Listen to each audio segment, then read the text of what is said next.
wajhiya lilladzi fatara as-samawati wal ard hanifan muslima. Dia orang tu. Ya, tidak. Wa ma ana minal musyrik. Aku bukan orang musyrik. Ya. Inna salati wa nusuki. Habis semua kita serah kepada Allah sebab Tuhan yang mentadbir. Ya, la syarikalah. Kita buat satu konklusi. La syarikalah wa bidzalika umir. Ya, tidak ada sekutu bagi Allah. Demikian itu aku diperintahkan. Dia perintah, maka tu aku kena belajar. Kena ada ilmu ni baru boleh jalan perintah ni. Kalau aku tidak ada ilmu ni, macam mana kita jalan perintah? Betul tak? Yang tu yang kena wajib kena belajar ilmu ni. Ya, ini saja yang kita akan bawa pulang kepada Allah. Yang lain kita tak bawa pulang. Betul? Ya, segala ilmu duniawi yang kita buat untuk kepentingan duniawi kita tak bawa. Hang ni macam mana punya hebat duniawi pun, ilmu duniawi untuk urusan duniawi tak bawa ke akhirat, tak bawa.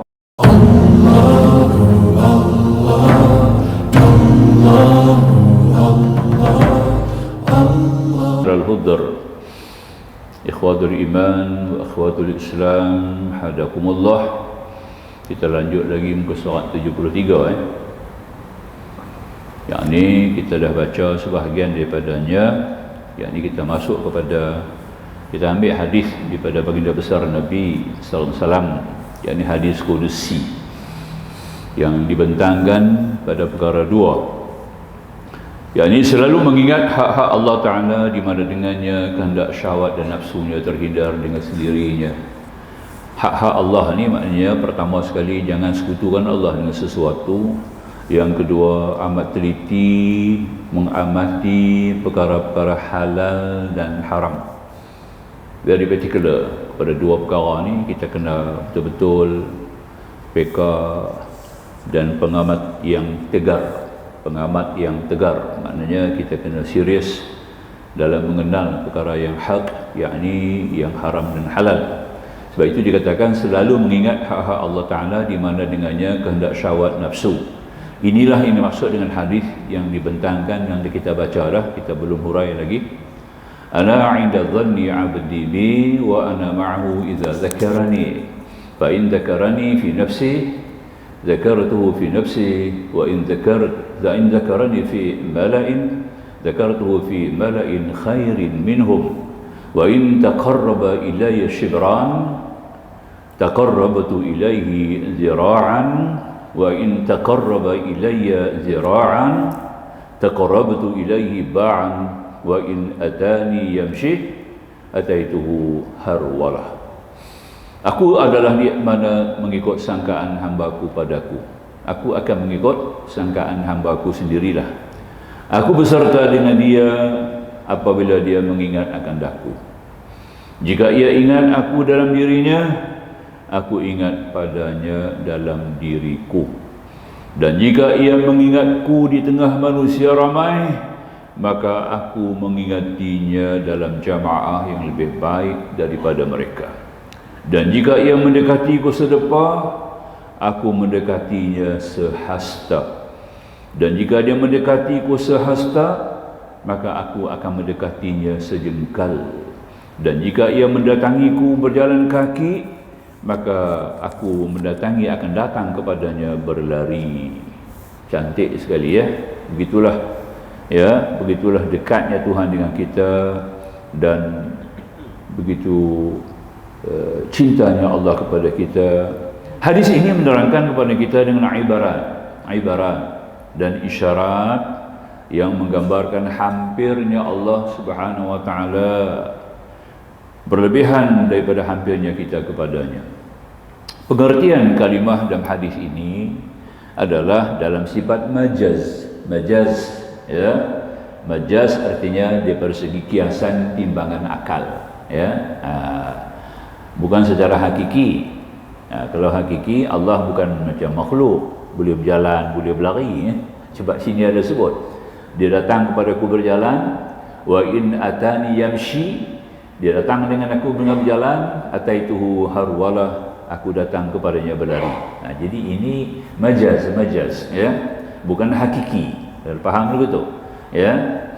Jadi pendek kata, dipaham di sini bukan menurut makna secara bahasa. Kerana itu maka maksud hadis ini ialah Apabila hati kita dan perasaan kita dekat kepada Allah, maka Allah akan lebih dekat lagi kepada kita. Jadi hamba Allah dalam bahagian ini, apabila mereka melihat alam, seluruh alam makhluk, maka dengan serta-merta pula ia melihat Allah dalam arti tersebut di atas. Kita dapat melihat wajah Allah. Alam langit bumi keseluruhannya ini, makhluk termasuk kita, adalah wajah Allah. Itu istilah dia. Kita ni adalah wajah Allah. Erti wajah ni Allah zahirkan daripada perbuatannya. Allah zahirkan perbuatannya, dizahirkan perbuatannya itu supaya kita dapat melihat sifatnya. Nampak ya? Dizahirkan perbuatan ini, makhluk yang kita lihat ini, perbuatan Allah dizahirkan kepada kita, bagi kita nampak, bagi kita mata, telinga untuk melihat dan mendengar, supaya kita akan dapat kembali kepada Allah dengan menghukum pada akal kita dan membenarkan pada jiwa kita bahawa Allah yang sebenar-benarnya berkuasa, Allah yang sebenar-benarnya wujud, Allah sebenar-benarnya mengatur, menyusun, Allah sebenar-benarnya mentadbir. Di sini tertegaklah tauhid rububiyah.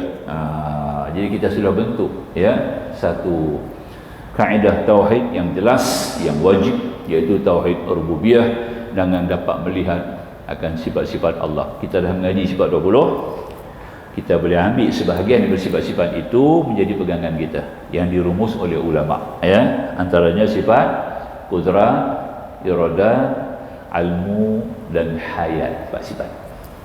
Boleh ya? Tak payah kita jauh-jauh. Ulama dah susun, dah buat satu modul ya, akidah kepada kita, maka kita boleh susun dan kita ambil. Jadi kita dapat melihat Allah, melihat kudrat Allah.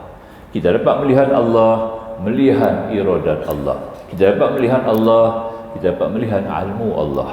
Kita dapat melihat Allah, kita dapat melihat hidupnya Allah, hayatnya Allah. Kemudian kita kembali empat-empat sifat itu kepada sifat ma'nawiyah. Yang pertama, qadirun, berkuasa. Kedua, muridun, berkehendak. Yang ketiga, alimun, yang berilmu. Dan akhir sekali, yang hidup, hayyun. Jadi empat sifat kita dapat lihat dengan jiwa dan mata hati kita. Mata kasarlah yang menjadi wasilah, perantaraan, iaitu dengan dapat melihat dengan mata kasar alam langit bumi ini, dia akan terus kepada mata hati menghukum pada jiwa kita bahawa yang wujud itu adalah sebenarnya wujud Allah, bukan wujud makhluk. Nampak dia kena pergi sampai begitu boleh. Ini baru kena baru dapat kita merasai kebesaran kemuliaan Allah, dan kita akan mula mendekatkan diri kepada Allah. Inilah artinya ya. Baik. Kerana itu maka maksud hadis ini, apabila hati kita, perasaan kita dekat dengan Allah, jadi hamba Allah dan bahagian ini apabila mereka melihat alam, bagi empat daripada bawah. Bagi empat daripada bawah tu. Jadi hamba Allah dalam bahagian ini, kalau dah sampai peringkat ini, apabila mereka melihat alam, maka dengan serta-merta ia melihat Allah dalam arti tersebut di atas. Ketahuilah bahawa perasaan di atas tidak akan ada apabila kita selalu dalam keadaan lalai dan meninggalkan hak-hak Allah terhadap kita. Sebab tu hak-hak Allah tu kita kena jaga dululah. Hak Allah iaitu pertama hak syariat. Ya, segala yang disyariatkan kita kena pelihara dululah ya. Kalau kita tekan yang paling pokok sekali, ada 3 perkara lah yang kita kena jaga tuan-tuan. Jaga 3 perkara. Semalam saya sebutlah di Masjid Al-Badawi ya, 3 perkara ni maknanya menjurus kita kepada bawah rezeki. Orang kata nak bawah rezeki ni macam mana Ustaz? Bawah rezeki, Allah akan bagi rezeki, memurahkan rezeki kita kalau kita ada 3 perkara ni paling penting. Yang pertama sekali, cukup teliti kepada perkara yang halal dan haram. Dan pergerakan hidup kita ini, celik-celik matanya kita nak kena awas ya, mengamati, meneliti ya, peka dan tegar dalam 4 perkara ni, halal, haram. jaga sungguh perkara halal haram, makanan, urusan kehidupan, budaya, pergaulan, ya, pekerjaan, apapun yang kita terlibat dalam kehidupan ini, kita mestilah tengok kepada awalnya dulu, halal yang kita ambil, haram yang kita tinggal, ya, kena particular. Istimewa dalam bab makanan, ya, lebih-lebih lagi bab makanan, sebab dia beri kesan kepada jiwa kita. Itu yang pertama. Yang kedua, menjaga waktu salat, yang tu kena jaga, ya. Dalam kepala kita ni, kita sembahyang subuh ni, subuh besok dah ada dalam kepala kita dah. Dia mau begitu, boleh tak? Kita dah sembahyang Jumaat kemarin dulu, Jumaat depan dah ada dalam kepala kita, nampak? Sudah terbenam di jiwa kita. Ini artinya jaga waktu, ya. Jangan lupa waktu, gitu yang teruk tu. Ada orang lupa sembahyang kan, lupa Jumaat. Hari ni Jumaat, saya pun lupa hari ni Jumaat. Itu teruk tu, nampak tak? Jiwa dia dah cukup karat tu. Dah cukup karat dah jiwa ni, ya. Dia kena ingat tu. Sebab itu kita kena faham waktu dan jaga semua waktu-waktu salat. Bukan kata waktu salat tu, waktu dalam salat, waktu kita membaca, waktu kita beramal, waktu kita menggerakkan pergerakan kita, semua itu adalah kita kena teliti, ya.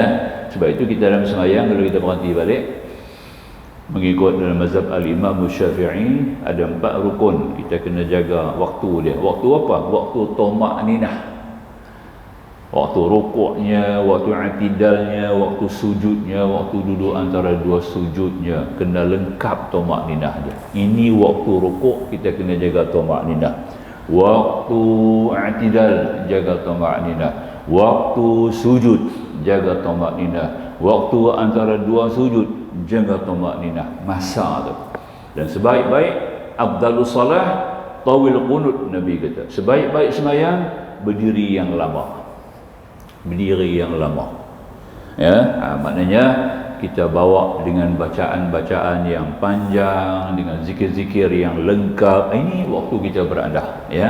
Itu kata tadi, ini kita mesti ada dalam setiap waktu dalam urusan sembahyang. Bukan kita di luar sembahyang saja, waktu sembahyang pun kita kena kekalkan, waktu masuk sembahyang pun kita kena jaga, waktu sedang bersembahyang pun kita kena uruskan. Ini dikendaki yang kedua. Yang ketiga, jaga mulut.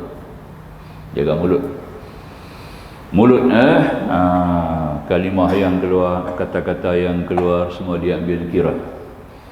Ini paling penting. 3 perkara ni tuan-tuan boleh jaga orang berniaga maju. Orang buat perniagaan, niaga dia maju. Jangan bimbang. Ada dia. Ya, urusan kesihatan, insya-Allah sihat. Ya, urusan keluarga beres. Urusan masyarakat berjalan lancar. Urusan kehidupan yang berkaitan dengan apa yang melibatkan kehidupan kita, semua berjalan lancar. Ini wa yarzuqu man yasha. Kami berikan mengikut kehendak kami sendiri, kata Allah. Kehendak kami kepada siapa? Orang-orang yang jaga 3 perkara ni. Inilah memberi erti bahawa kita akan sentiasa berada. Jadi dalam konteks yang kita baca sekarang ni, ya, yang kita sebut tadi, yakni kita sentiasa melihat Allah jauh daripada lalai, yang nak terkeluar pada lalai lah. Tidak termasuk dalam kumpulan orang yang lalai apabila kita jaga hak Allah. Hak Allah 3 ni lah. 3 ni lah hak Allah yang kita kena jaga sungguh-sungguh, ya. Iaitu tunaikan segala yang bersih, ambil segala yang halal, jauhi daripada segala yang haram. Ringkas habis. Sebahagian manusia melihat alam, muka surat 74 kita baca. Sebahagian manusia melihat alam tetapi sebelumnya telah melihat Allah, atau dengan perkataan lain telah lebih dulu menjadi keyakinan, pengetahuan dalam hatinya bahawa alam yang kita lihat kemudiannya ada menurut kehendak Allah dan kudratnya. Sebab itu kita kena faham dalam pengajian ilmu mantik, dalam bab tauhid, kita dah perkenalkan lebih awal dengan mungkinat, betul tak, ya? Itu mungkinat. Kita ada 4 mungkin, ya, 4 mungkin.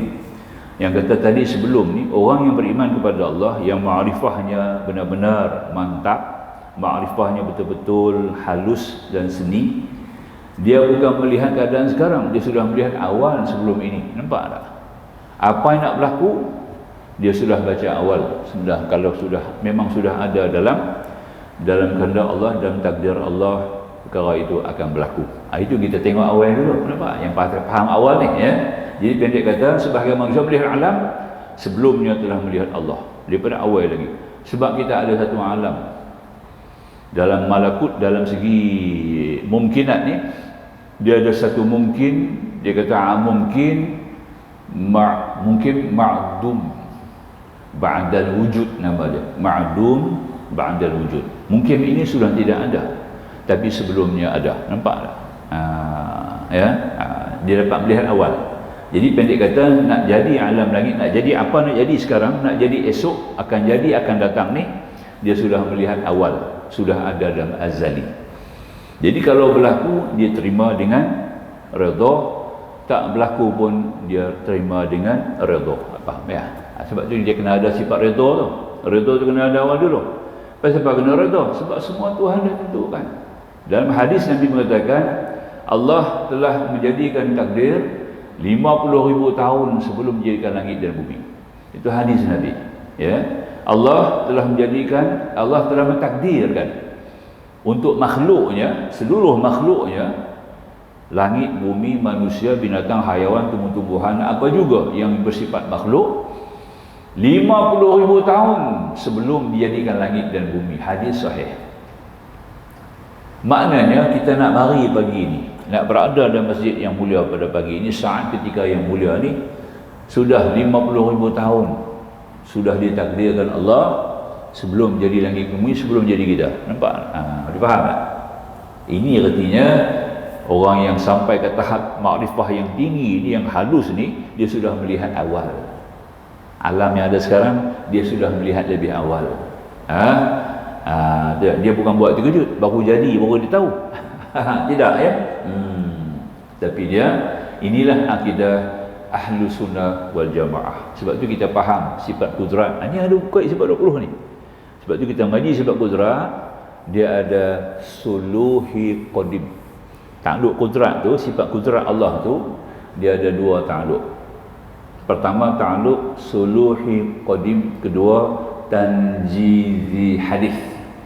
Suluhi qadim ni maknanya sudah ada ilmu Allah, ketentuan, kepatutan ya, pada sifat Allah, yakni kudrat, boleh menjadikan langit dan bumi, akan menjadikan langit dan bumi, akan menentukan perjalanan langit dan bumi. Itu suluhi qadim namanya. Nampak tak ya? Sudah ada kemampuan, kehendak, kekuatan, kudrat Allah itu sudah ada. Ya. Sebelum nak jadikan kita ni dah wujud. Dia panggil tanjizi hadis. Kita ni tanjizi hadis lah. Ya, apa yang ada dalam suluhi qadim, dia akan wujud. Jadilah kita sekarang ini, yang kita wujud sekarang ni adalah tanjizi hadis. Ya, orang putih kata implementation. Boleh faham tak? Nampak apa nah? Cakap orang putih aku faham ya, cakap Melayu tak faham. Ya, implementasi. Ya, bahasa adopsi. Ya, daripada orang putih ke Melayu. Boleh tak? Ya? Cantik kan? Kita kena faham dulu tu ya. Jadi apa yang telah ditakdirkan Allah nak jadi ke tidak, itu dalam suluhi qadim. Orang Melayu kata suluh, dia ada suluh awal. Nampak? Kita senang faham orang Melayu ni sebab kita guna bahasa tu, bahasa Arab kita guna dalam bahasa kita. Dia duduk suluh daripada awal, yang tahu tak? Fan tu ada 2 biji duduk ada di tiang tu. Nampak? Ya. Dia duduk main semayang lama, dia duduk suluh awal dah. Nampak? Ya. Dia ada kemampuan mencuri. Pasal dia ada kemampuan mencuri. Nampak tak? Nampak tak? Maka itu dia mari semayang tu, dia duduk perhati fan tu. Nampak tak? Bila aku nak rongkah buat keluar. Itu dia panggil suluhi qadim. Nak pergi faham lagu tu lah. Nampak tak? Tapi tak bawa turun fan tu lagi. Bila bawa turun fan, dia panggil apa? Tanjizi hadis. Itu dia. Ya, tu lah. Tu nak pergi faham ni senang. Kalau mengaji kita lama, dia tak abang lagu tu. Ya, saya bawa secara baru, moden supaya tuan-tuan boleh faham. Mudah. Boleh faham tak? Begitulah yang kita letak pada Allah suluh. Suluhi, bahasa Arab suluh tu. Sulhu. Melayu kata suluh, nampak tak? Tu dah. Kadang-kadang tu orang bunyi solah, tak jadi suluh, jadi solah. Tu dah. Begitulah.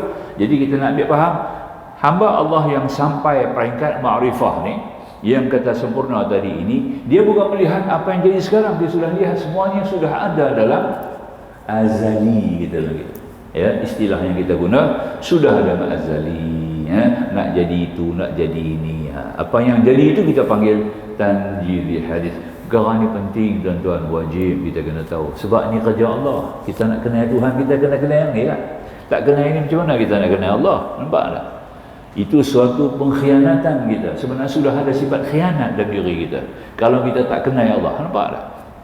Kalau tak kenal Allah, kita akan jadi hamba yang khianat. Kita akan mengkhianati Allah, mengkhianati hukum, mengkhianati Islam, mengkhianati diri kita, mengkhianati agama kita, mengkhianati akidah kita sendiri. Nampak? Jahat apa? Maka itu wajib kita kena kuasai, kena belajar ilmu ini, ya. Baik. Hamba Allah yang sifat ini baginya Allah sebagai dalil dan alam sebagai madlul. Nampak? Alam ni sebagai madlul, sumber dalil. Alam ini menjadi sumber dalilnya Allah yang menjadikan. Ya, dalam bahasa yang mudah kita faham, macam mana nak hukum kata Allah tu ada? Adanya alam. Bila adanya alam, adalah Allah. Jadi alam ni sebagai madlul, ya, sebagai sumber daripada dalil. Allah yang wujud tu sebagai dalil lah. Yang boleh faham, ya. Allah sebagai dalil dan alam sebagai madlul, yakni ia melihat keadaan alam yang demikian, gambarannya berdalil kepada Allah yang menghendaki sedemikian itu. Maka bagi hamba Allah ini, dengan sebab hal keadaan tadi, menjadikan dia harus bertawakal dan menyerah diri kepada Allah. Baru kita ada dua sifat. Yang pertama sifat tawakal, yang kedua sifat taslim. Sifat taslim dulu kita sebut dalam doa kita. Kalau tak faham ini, pembohong. Orang duk sembahyang, duk cakap depan Allah, jadi pembohong dia. Nampak, ya? La syarikalah wa bidzalika umirt.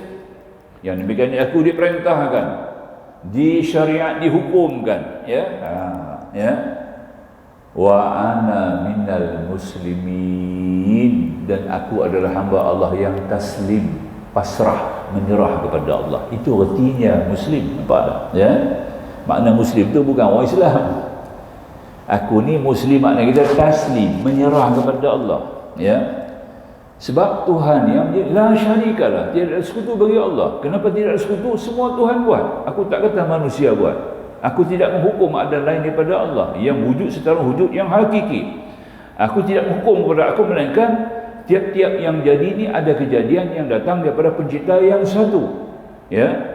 Fatir samawati wal ardh hanifan muslima. Nampak? Kita mengaku juga, kita mengaku. Bukan orang lain mengaku, kita mengaku sendiri, ya. Jadi maknanya kita nak asahkan Allah, kita dah sebut awal, ya, wajjahtu wajhiya lillazi fatara as-samawati wal ardh hanifan muslima. Tidak orang tu, ya. Tidak, wa ma ana minal musyrik, aku bukan orang musyrik, ya. Inna salati wa nusuki, habis semua kita serah kepada Allah, sebab Tuhan yang mentadbir, ya.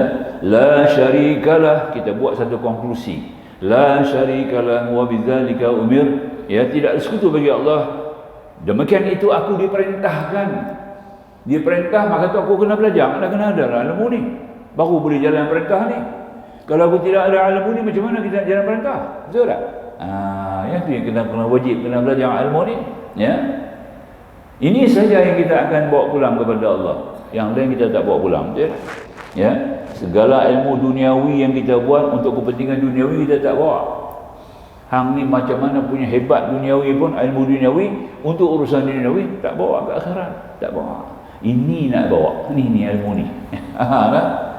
Jadi kalau kita tak ada ilmu macam ini, macam mana kita mengaku depan Tuhan? Betulkah pengakuan kita tu? Ya. Wa bidzalika umir wa ana minal muslimin, aku orang yang taslim, menyerah kepada Allah, pasrah. Maknanya Tuhan buat apa saja, apa yang berlaku atas diri aku, apa yang terkena pada aku, apa yang terlibat dengan kehidupan aku, apa yang berjalan dalam tujuan dan pekerjaanku, semuanya adalah Allah, bukan aku. Nampak tak? Cantik. Ya. Wa ana minal muslimin. Bila kalau sudah ada pasrah, kita akan tawakal kepada Allah. Kalau kita sudah pasrah, menyerah semuanya kepada Allah, confirm kita akan bergantung langsung kepada Allah. Karena Allah bersifat dengan As-Samadu, Samad. Itu yang tinggi itu lah, yang kita pernah sebut. Zikir kita baca 10 kali sama dengan 2 juta kebajikan. 10 kali ya. Baca 10 kali. Hari ini kita dapat 2 juta kebajikan pagi ini. Nanti lepas sembahyang duha apa baca. Habis sembahyang sunat duha, bacalah zikir ni 10 kali. Yang kita doa ba'lah. La ilaha illallah wahdahu la syarikalah, ahadan wahidan samadan, lam yalid wa lam yulad wa lam yakul lahu kufuwan ahad. Confirm. Kemudian di ujung 10 tu minta kepada Allah, ya Allah Tuhanku, sebut aku sayang kalimah ni ya Allah. Pasti dia kena mengenal dengan Allah. Nampak ya? Waktu kita baca lagu tu boleh menangis tau. Waktu kita sebut ya Allah, aku sayang kalam ini. Kerana ini yang hakiki. Ya, tidak ada kalam lebih hakiki. Dengan kalam ini ya Allah, Engkau redha aku. Engkau ampun dosaku. Dan Kau haramkan jasadku daripada azab kubur dan azab akhirat. Itu dia, nampak tak? Confirm. Boleh tak? Cantik tak? 10 kali ya kalimah ni. Apa ada dah kalimah ni? Semua ada dah. Kalau yang baru-baru tak pernah dengar, tak pernah jumpa lagi, boleh WhatsApp kat saya, minta dengan kawan pun boleh ada ya. Saya dah sebut banyak kali ya. Itu hadis Nabi ya, sahih. Kita sambung lagi insya-Allah. Kemudian kata musannif, sebab itu mengetahui bahawa tiap-tiap suatu dari alam adalah datang daripada Allah Subhanahu wa taala. Ya. Sebagaimana firman-Nya dalam Al-Quran Al-Karim, Tuhan kata apa? Lahu maqalidus samawati wal ardi yabsutur rizqa liman yasha'u wa yaqdir. Innahu bikulli syai'in alim. Syu'ara ayat 12. Surah ni memang bagus, sangat penting dan besar manfaatnya. Kita mesti rajin baca surah ni. Syu'ara ya, surah ni di antara surah pilihan. Tuan-tuan bacalah, kalau boleh hari Khamis, hari Jumaat baca ya, paling-paling tidak lah ya, Syu'ara surah tu baca terus surah berayat ni saja. Ini ayat petikan daripadanya. Lahu maqalidus samawati wal ardi yabsutu rizqa liman yasha'u wa yaqdir. Innahu bikulli syai'in alim. Dia yang mempunyai kunci langit dan bumi, Tuhan. Ya, nak bergerak, nak operate. Kita nak buka satu, macam orang nak buat apa, orang nak buka apa?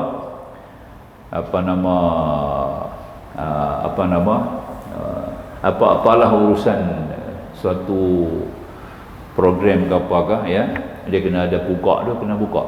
Bahasanya tidak, kita kena rasmikan, kena bukakan dulu, macam tu lah ya. Kan? Okey. Jadi makanya kita tadi ni Allah pegang kunci. Langit bumi yang nak bergerak, jentera langit bumi ni tangan Allah, Tuhan yang pegang. Bukan dia bergerak dengan sendiri.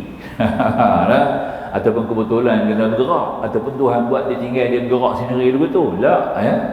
Tiap saat ada satu hadis kan, dia sebut hadis. Tiap-tiap hari matahari akan turun. Matahari akan turun, dia nak naik balik, dia akan sujud kepada Arash. Matahari itu akan sujud kepada Arash. Bila Allah izin baru dia naik balik. Nampak tak? Saintis kata tak betul. Kasim Ahmad kata tak betul. Hadis ini kena tolak, mengarut. Dia kata mana matahari turun, matahari tak berjalan, duduk tu, duduk pusing tu. Kita duduk gitar dia tadi ni ya, kita menggitari ya. Bukan kata matahari itu yang pusing. Tadi tak pergi mana datang tu, dia kata, nampak? Hadis ni membawa yuk majaz. Hadis ni masuk kumpulan majaz. Sebab tu dia kena faham, kena belajar ilmu kaedah. Ilmu tauhid ada kaedah, ilmu tafsir ada kaedah, ilmu hadis ada kaedah, ilmu fiqh ada kaedah, ilmu tasawuf ada kaedah. Kaedah ni kena mengaji. Kena mengaji dulu baru boleh faham hadis. Orang nak faham hadis kena faham ilmu kaedah hadis dulu. Nampak tak? Nak mengaji ilmu fiqh kena ada kaedah fiqh dulu. Kaedah ni kita tak faham, macam mana kita nak mengaji? Nampak tak ya? Itu kita tak boleh faham. Hadis ni masuk dalam kumpulan mana? Dia bukan hadis hukum. Ini bukan hadis hukum ya. Ini masuk dalam kumpulan tamsil, ibarat. Satu perumpamaan Allah kiaskan. Kita nampak ke matahari turun, nampak kan? Banyak ayat yang Tuhan sebut dalam Quran, kalau kita bawa daripada sudut saintifik, secara lahiriah, secara physically lahiriah perbahasan dia, kita akan tak ayat tak betul. Dalam surah Tabarakalladzi ada sebut kan? وَالَّذِي جَعَلَ لَكُمُ الْأَرْضَ ذَلُولًا فَامْشُوا فِي مَنَاكِبِهَا وَكُلُوا مِنْ رِزْقِهِ وَإِلَيْهِ النُّشُورُ. Allah jadikan bumi ni kamu boleh jalan macam satu hamparan kapet. Nampak tak? Betul ke bumi lagu kapet? Lagu hamparan. Gunung kuning, gunung ganang, lembah, lurah, bukit, bukau, mana ada lagu kapet? Tapi kita nampak seolah-olah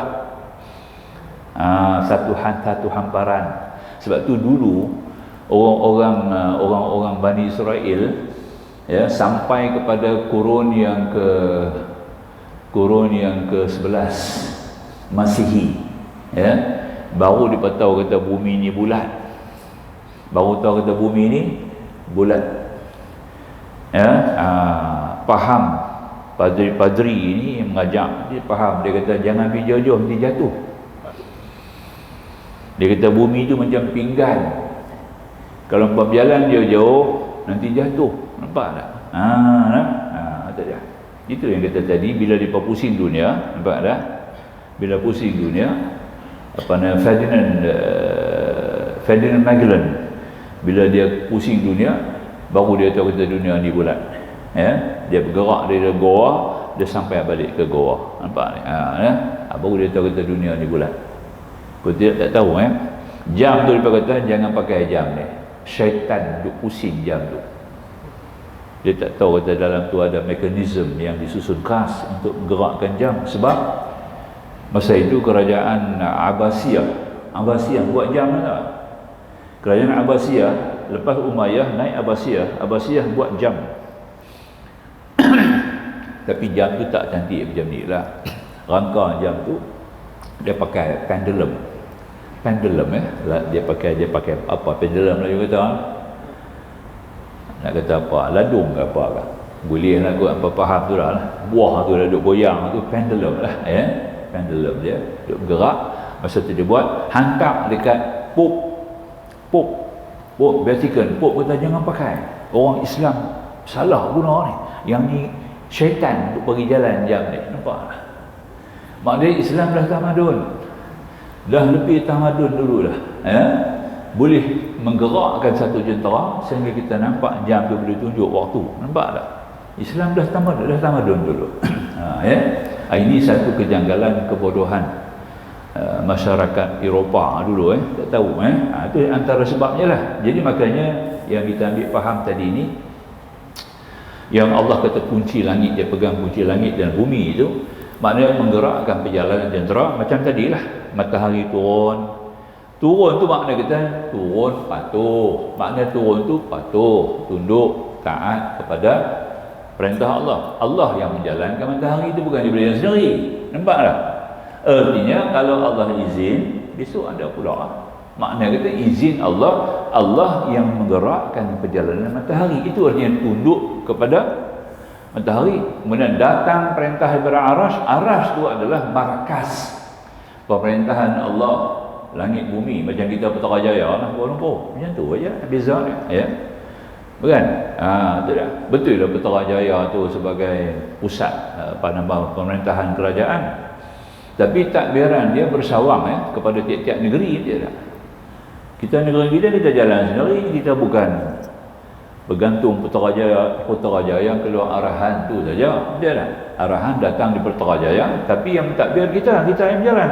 Macam itulah matahari ini, ya. Allah jadikan dia matahari ini sebagai penggerak untuk memberikan cahaya, memberikan satu kekuatan, memberikan satu kejelasan, memberikan satu pencerahan kepada makhluk untuk mudah bergerak dan bekerja. Nampak tak? Ya. Maka itu adanya sembahyang duha, adanya waktu duha sebagai tanda kesyukuran kepada Allah. Waktu duha itu syukur. Kita sembahyang sunat duha ini sebenarnya mensyukuri nikmat Allah, nikmat matahari. Nampak tak? Di satu surah tu wasyamsi wadduhaha. Nampak? Ada lagi kan? Dan sunat pula baca untuk sembahyang sunat duha. Sunat duha kita bawa rakaat pertama. Wasyamsi wadduhaha. Rakaat kedua wadduha. Ya. Ibn Qayyim Al-Jauzi kata patut mau tambah satu surah lagi. Nampak tak?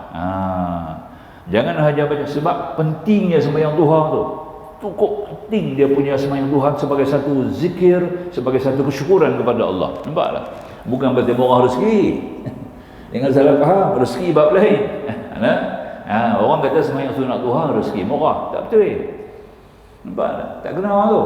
Jadi dia buat sembahyang bukan kerana Allah, kerana rezeki. Tak dapat keikhlasan sepenuhnya. Jadi kita buat itu sebagai syukuran kepada Allah. Ibn Qayyim Al-Jauzi kata sembahyang sunat duha, lepas kamu baca wasyamsi wadduhaha, baca pula surah Qul ya ayyuhal kafirun. Nampak tak? Sebab surah tu Nabi juga baca. Rakaat kedua, lepas baca wadduha, baca pula Qul huwallahu ahad. Nampak tak? Lain sikit. Surah sembahyang sunat duha tu punya special, sehingga surah pun dibaca dua surah untuk satu rakaat. Nampak? Macam sunat subuh lah. Sunat subuh tu cukup penting, cukup besar, ya. Sehingga satu rakaat pertama baca 3 macam ayat. Rakaat pertama. Rakaat kedua pun 3 ayat juga baca. Abang dah kan? Tu dia. Rakaat pertama lepas baca Fatihah, baca ayat 136 Al-Baqarah. 136 Al-Baqarah, memang tak silap. Lepas tu baca Alam Nashrah. Lepas tu baca Qul ya ayyuhal kafirun. Rakaat pertama. Ya. Rakaat kedua ayat 64 Ali Imran.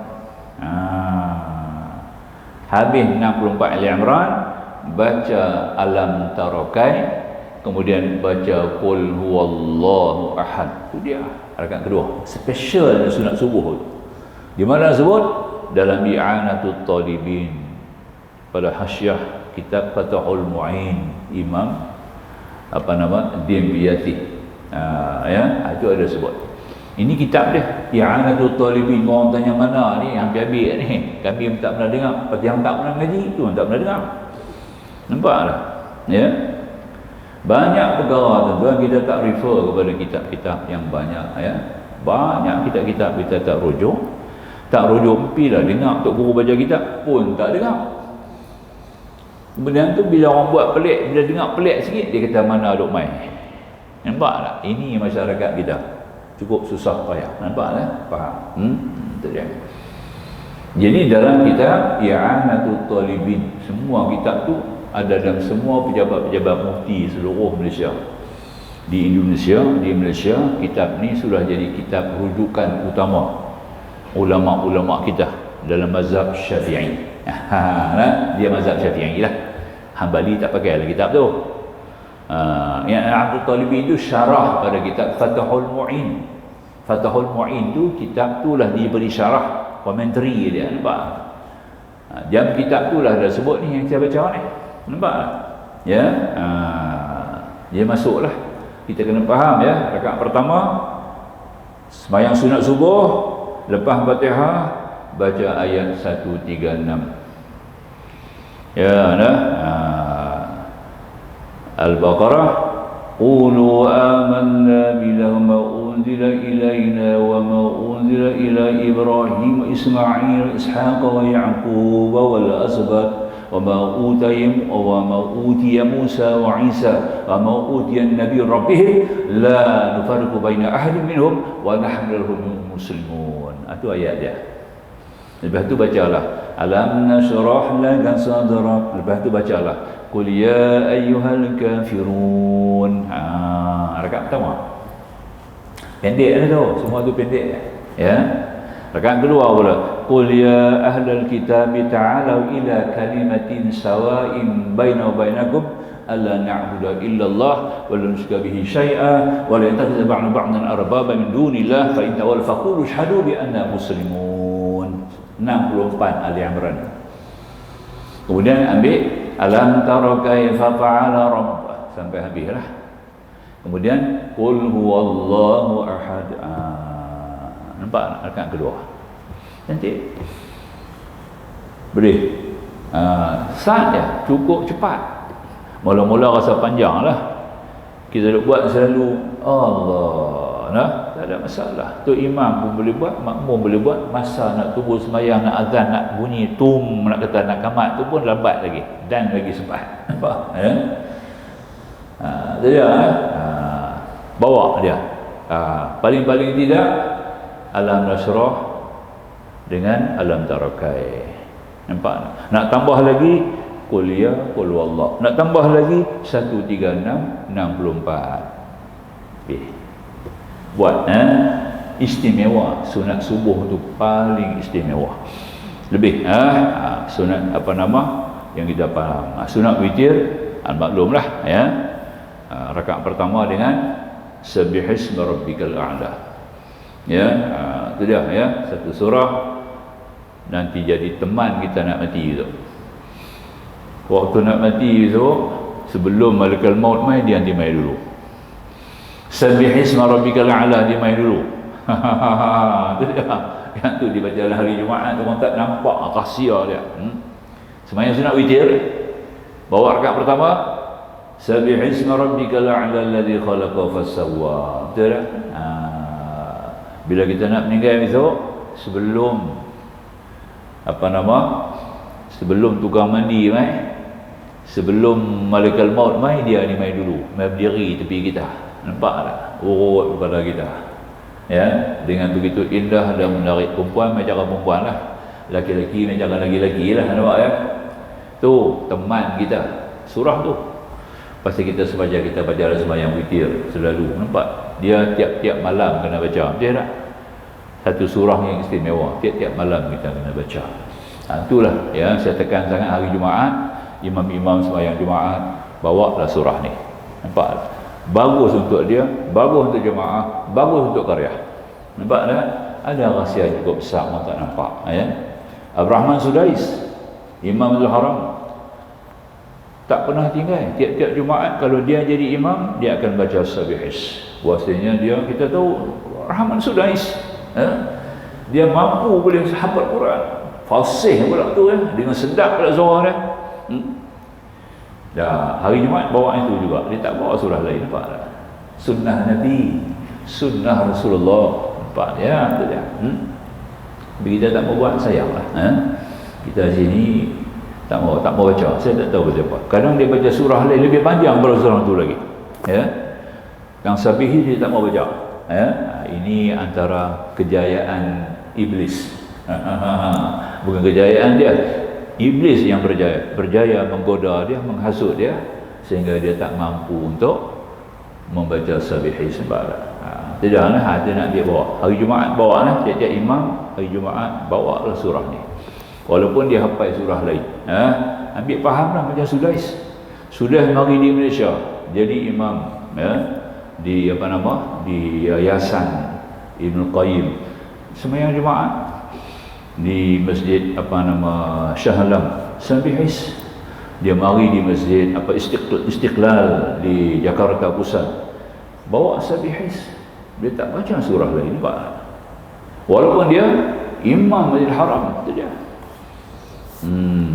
Itu di antara perkara yang kita ambil pentingnya surah ini tuan-tuan. Tak seperti khutbah berjela-jela.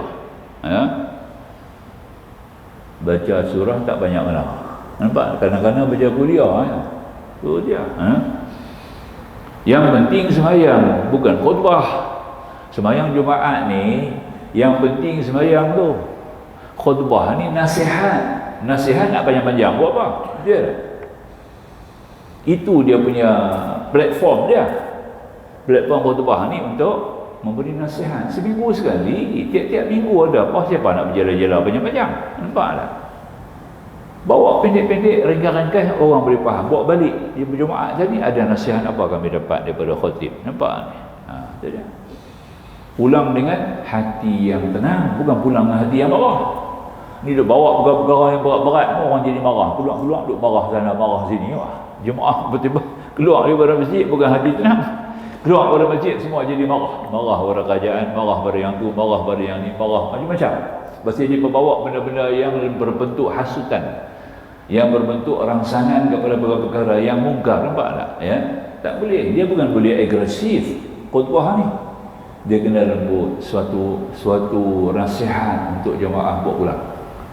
Allah sejuk aku dengar khutbah ni jemaah. Imam peringat tadi. Yang tu dia nak. Nampak? Tak ada. Ni turun-turun nak pergi perang kan? Nak pergi kacau orang tu, nak pergi pukul orang ni, nak pergi sadar. Ini bukan khutbah. Nampak tak? Ya? Itu subversif. Nampak dia? Subversif. Ya? Tak betul. Nasihat. Podium dia nasihat.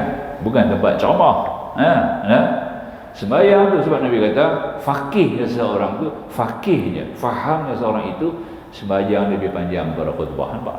Nabi kata fakihnya, fahamnya seseorang itu apabila sembahyangnya panjang daripada khutbah. Ni nak khutbah panjang daripada sembahyang, dah sembahyang pula bawa pula surah tak kena.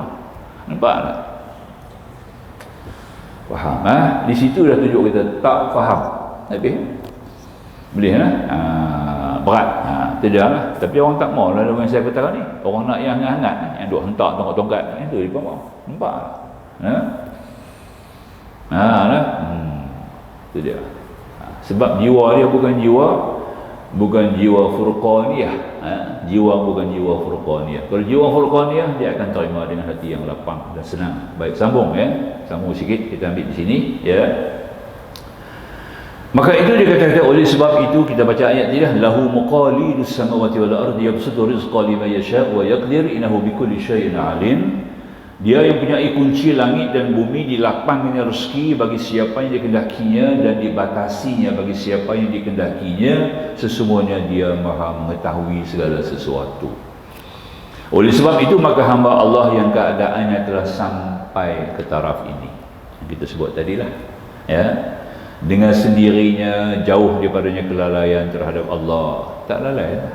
Itu kita akan ingat Allah. Sebab kita nampak dengan mata hati kita kewujudan Allah secara wujud nafsiyah. Nampak wujud nafsiyah. Wujud nafsiyah ni bukan wujud macam kita lah. Itu wujud nafsiyah lagi kan? Ya, wujud nafsiyah lagi, kerana wujud itu juga yang mentadbir, yang menjadi, yang menyusun, yang mengelola, yang menghendaki. Itu panggil wujud nafsiyah. Sebab dia panggil wujud sifat nafsiyah. Wujud kita bukan wujud nafsiyah, bergantung pada lain. Nampak tak? Ya, lapang bergantung orang makanan. Nampak tak? Ada mengantuk, ada tidur. Nampak tak? Betul tak? Ya, ada ubat, nak kena rawat. Ini bukan wujud nafsiyah. Nampak tak? Wujud nafsiyah semua dia kontrol, dia pegang. Dia semua. Itu wujud nafsiyah. Yang panggil wujud Allah itu wujud nafsiyah. Kenapa sifat nafsiyah? Kerana Allah yang buat semua. Wujud dia wujud sungguh. Wujud alam langit bumi ini wujud daripada perbuatan dia sendiri, bukan perbuatan kita. Itu artinya wujud nafsiyah. Nampak tak? Itu dia. Nanti orang tanya kita wujud pasal apa, dia panggil sifat nafsiyah. Aku tak tahu dia selama dia duduk dengar. Dia nampak. Itu saya kena habaq. Kenapa dia panggil sifat nafsiyah? Kerana wujud Allah itulah wujud yang menjadikan langit. Wujud langit bumi ini perbuatan dia. Nampak? Wujud kita ini makhluk perbuatan dia. Nampak? Mentadbir berjalan langit bumi ini wujud kehendaknya. Nampak? Ya. Adanya nyata alam langit bumi ini berjalan begitu rapi, wujud sifat ilmunya. Nampak? Itu panggil wujud nafsiyah. Nampak ya? Kita bukan wujud nafsiyah. Kita bergantung pada orang lain. Macam nafsiyah pula. Kalau nafsiyah kita sendirilah. Makanan kita buat sendiri, makan kita bagi kenyang sendiri, nampak tak? Tidur kita tidur sendiri, semua kita sendiri, tak payah bergantung pada boleh panggil wujud nafsiyah. Kita bergantung wujud nafsiyah, nampak? Ya, ya. Kita wujud muqayyadah, dia panggil muqayyadah. Kita terlibat dengan urusan-urusan luar, kena ada, nampak tak? Ya, nak makan nasi kena cari beras orang lain tanam. Padi bukan kita, mana panggil wujud nafsiyah? Nampak? Ya. Allah beras dia punya, nasi pun dia punya, kenyang pun dia punya, makan pun dia punya, sebab dia bagi semua. Nampak tak? Boleh faham Dia kena baca dulu tu. Baru jadi wujud tu nafsiyah sungguh. Baru la mawjuda illallah. Tidak ada yang wujud kena wujud kerana Allah. Baru kena. Maka tu kita kena buat satu declaration, ya, suatu pengisytiharan kepada jiwa kita sendiri bahawa la mawjuda illallah, tidak ada sebenar wujud melainkan Allah, maka semuanya datang daripada Allah. Sebab tu Tuhan sebut satu ayat lagi dalam saya sebut dalam surah Abasa, falyanzuril insanu ila ta'ami. Maka manusia melihatlah kepada apa yang dia makan. Nampak tak? Tengok tang makanan tu kita boleh nampak dah kebesaran kewujudan Allah, ya, ketunggalan keasaan Allah, kemurahan dan kemanisan, kerahiman Allah. Dapat tengok tentang makanan tu. Betul tak? Allah buat makanan sebab makanan yang paling penting dalam hidup manusia ni. Mana ada lain lebih penting daripada makan? Betul tak? Makanan lah paling penting. Ya, apa cerita pun kena makan. Tak ada makan habis. Sampai apa benda pun nak buat pun kena masuk makanan juga. Nampak tak? Tak ada makan tak syok. Kata begitu kan. Maka tu Allah jadikan makanan tu supaya kamu tengok. Cek balik dalam makanan tu. Hampa makan tu jadi, hampa makan nasi mai daripada mana? Daripada beras daripada mana? Pada padi mai daripada siapa? Nampak? Siapa bagi tumbuh padi tu? Nampak tak? Siapa bagi ilmu kat kita boleh urus, boleh buka satu sawah? Siapa bagi ilmu kat kita? Siapa pula bagi pengairan? Siapa bagi cahaya matahari? Kita ke semua? Nampak Allah. Dan sampai kita makan pula, sampai kita makan bagi sedap rasa nasi itu. Kan orang kata sedap nasi. Sedap tu mai ke mana? Lidah tu siapa punya? Masya-Allah. Rasa-rasa dalam lidah pula dia bagi pula. Boleh rasa lah. Nasi ni ya, betah sikit. Tak masak betul. Nasi betah. Korang ayak nampak? Masalah. Kalau lidah kita Tuhan tak bagi konsumsi, tak kena nampak? Tu binatang tak ada benda ni. Dia makan apa pun, nasi basi boleh makan. Nampak? Ya. Tu dia. Ya, burung-burung dia tengok makan macam apa dia patut, apa dia makan. Tak ada apa kat dia sebab dia tak ada rasa. Lidah dia tak ada rasa lagu kita. Nampak? Nah. Kalau ada rasa, teruk kita. Kalau binatang-binatang dia ada rasa, teruk kita. Nampak tak? Lembu tu dengan tuan-tuan dia jadi makan. Nampak tak? Kalau ada rasa, lidah dia tak ada rasa. Nampak? Tu nah. Tu ya. Oleh kerana senang nak mengurus, sebab manusia kena mengurus, dia tak diurus sendiri, Allah bagi dia rasa satu ya. Dia rasa rumput ya. Dia rasa benda-benda yang lebih kepada tawak tu sedap bagi dia. Benda tawak sedap bagi dia. Itu bagi binatang lembu. Nampak tak? Itu dia lah. Tentu kita jangan banyak makan lembu, takut jadi lembu dia. Nampak? Boleh faham Nabi tak makan lembu ke apa? Nabi tak pernah makan lembu. Tak pernah. Nabi tak. Dalam hidup Rasulullah tak pernah makan lembu ke apa? Tak pernah. Lembu tak makan, dog tak makan. Kambing, unta Nabi makan. Kambing paling banyak. Itu dia lah. Paling sesuai lah. Baik. Kemudian dia kata lagi, oleh sebab itu maka hamba Allah yang keadaan telah sampai ke taraf ini dengan sendirinya jauh daripada kelalaian terhadap Allah. Oleh kerana itu samping ia selalu bersyukur kepada Allah juga dalam segala sesuatu, rela menyerah ke atas kehendak Allah terhadap alam pada umumnya dan dirinya pada khususnya. Tetapi apabila ia melihat sesuatu terlepas daripada Allah dan dirinya menentukan segala sesuatu dan maka kelazatan melihat Allah seperti sebut di atas tidak padanya mustahil secara adat. Nampak tak? Ya, itu dia lah. Jadi kita pakai hukum adat lah. Sebab tu kita kena ada hukum adat juga.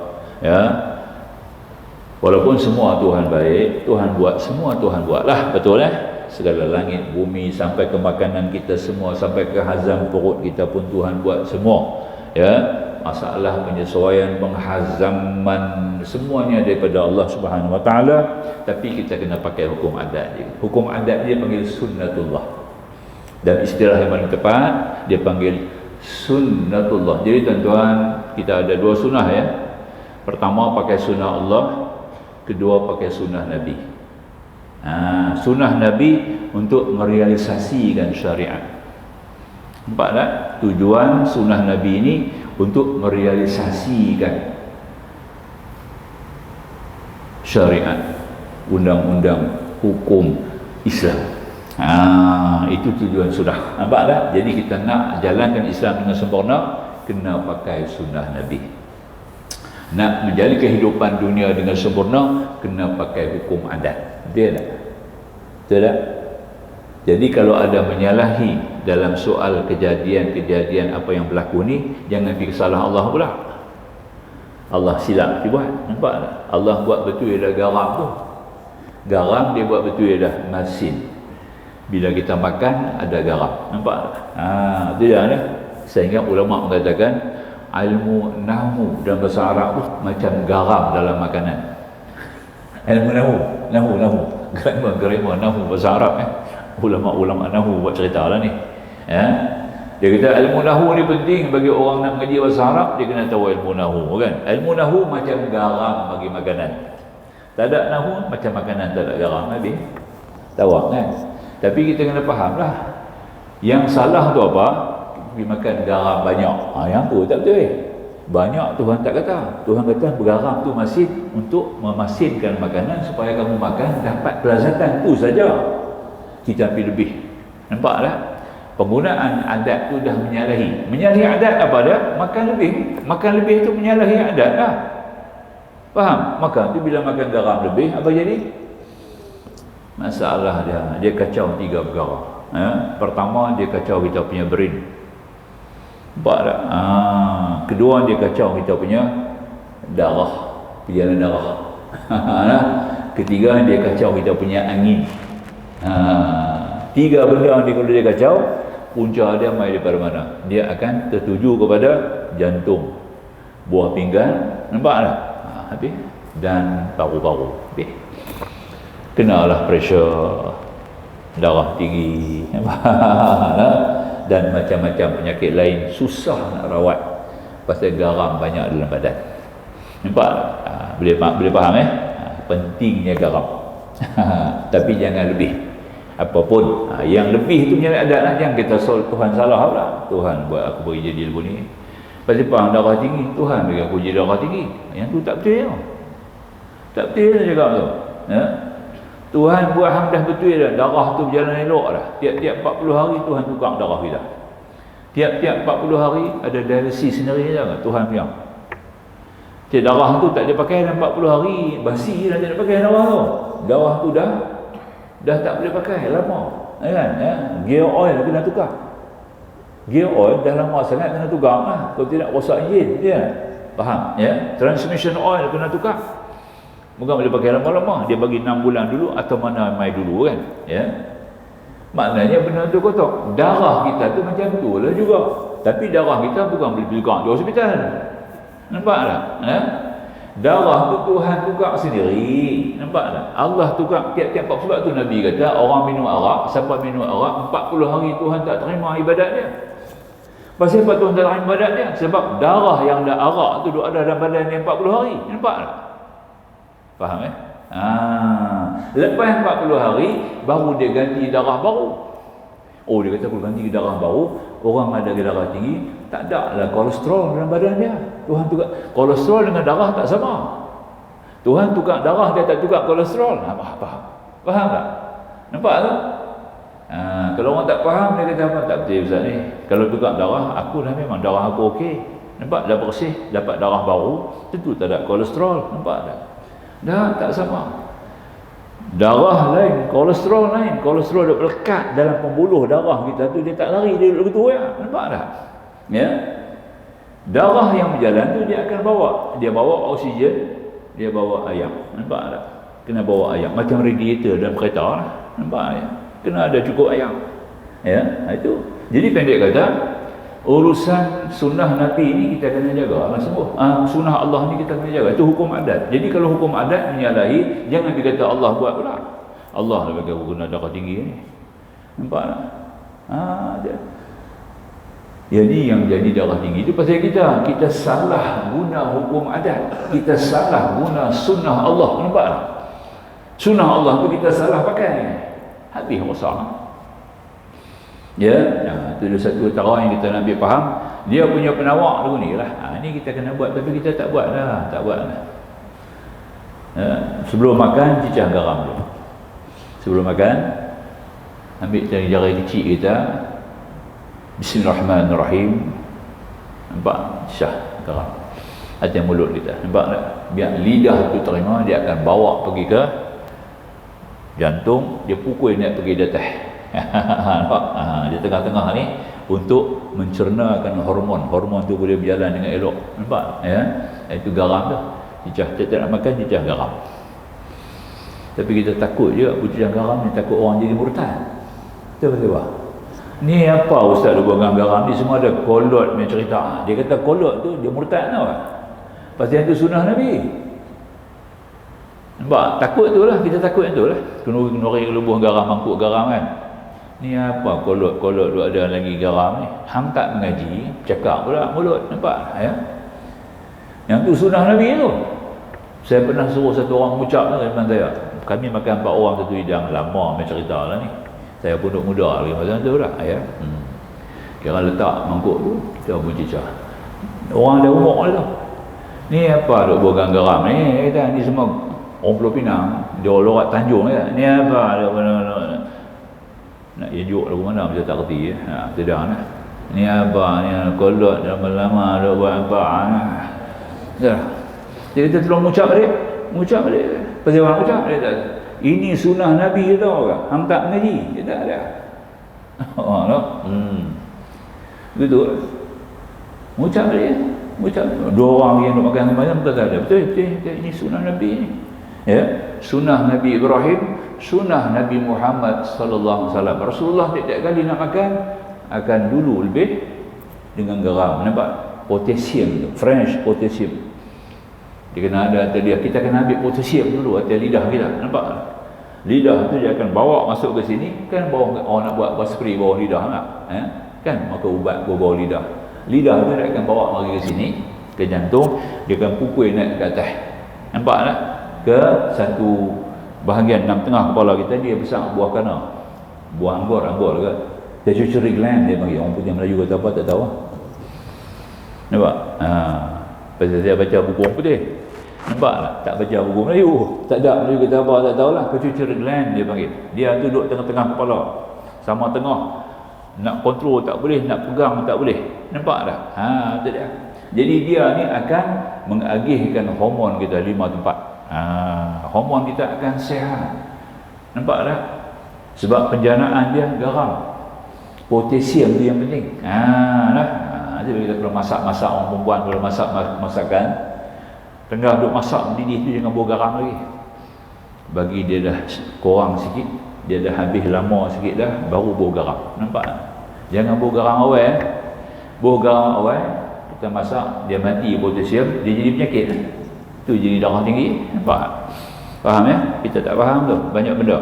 Jadi Nabi tak ajak kita cara makan. Nabi buat cara tu lah. Ikut Nabi Ibrahim buat begitu, Nabi Muhammad pun buat begitu, perpanjangkan kerana dia kebaikan untuk kita. Kita tambah sikit lah bab tu. Sunnah Nabi ada hubung kait dengan kesihatan. Kita buat baik. Benar kita nak perhabis sikit di bawah ni dia kata ya.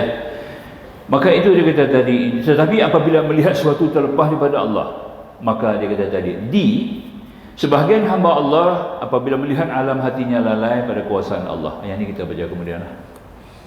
Jangan baca hari ni, nak buka panjang lagi. Kita akan sambung ke depan.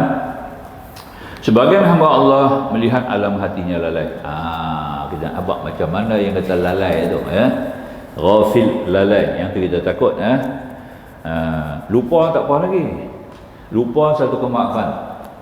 Lupa, tersalah, terpaksa tak apa. Terpaksa kena buat. Alain. Lupa tak apa. Tersalah. nak buah lagu ni, pergi kata lagu ni tersalah. 3 perkara ni Nabi ada sebut, innallaha tajawaza ala ummati salas. Nabi kata Allah Ta'ala angkat daripada umat aku 3 perkara, tak ada hukum, tak ada taksir. Al-khata' nombor 1, salah, tersalah. Wa nisyan, lupa. Wa mastukrihu alaihi, yang ketiga dipaksa. 3 perkara ni tak ada apa. Lalai tak masuk, nampak tak? Lalai, ghafil, lalai tak masuk. Bahaya lalai ni. Lalai daripada lupa, nampak? Lalai sembahyang dengan lupa sembahyang tak apa lagi. Nampak tak? Lalai sembahyang teruk. Faham ya? Jadi sifat ghafil ni kita mohon perlindungan kepada Allah, ya. Allahumma ja'alni minal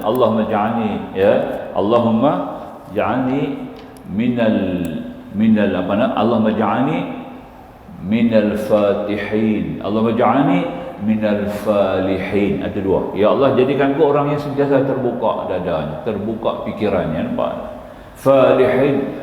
Ya Allah, jadikan aku orang yang sentiasa berjaya dalam kehidupan. Wa ma ja'alna minal ghafil. Jangan jadikan aku orang yang lalai. Itu dia. Nampak tak? Bahaya doa kita jaga tu dah.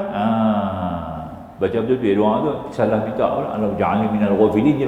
Jadikan aku orang yang lalai. Bagus. Makmum tak tahu di belakang. Amin. Semua pakai agama habis. Jaga tu. Wa ma ja'alna minal ghafilin. Jangan kau jadikan kami orang yang lalai. Ambil wa ma tu dulu insyaallah. Bismillahirrahmanirrahim. Alhamdulillah wassalatu wassalamu ala Rasulillah wa alihi wa sahbihi ajma'in. Subhanaka la ilma lana illa ma 'allamtana innaka antal alimul hakim. Rabbi shrah lana sudurana wa yassir lana umurana. Rabbana atina fid dunya hasanah wa fil akhirati hasanah wa qina adzabannar. Walhamdulillahil alamin. Wassalamualaikum warahmatullahi wabarakatuh.